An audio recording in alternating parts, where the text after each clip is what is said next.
बिटकॉईनच्या नावाखाली गुंतवणूक करण्यास सांगून शहरातील एका मोठ्या व्यापाऱ्याला 73 लाखाला फसवल्याचा एक प्रकार उघडकीस आलाय।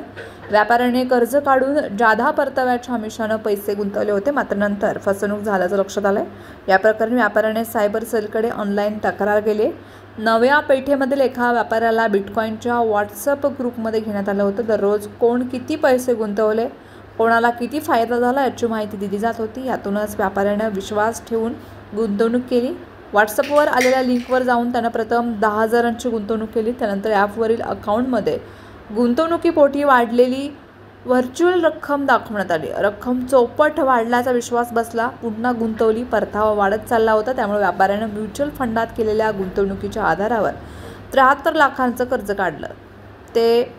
तसं त्याने बिटकॉईनमध्ये गुंतवलं। त्याची रक्कम काही दिवसातच 2.5 कोटींच्या घरात दाखवण्यात आली। तेव्हा व्यापाऱ्यानं ती रक्कम विड्रॉल करण्याचा प्रयत्न केला, मात्र ती झाली नाही।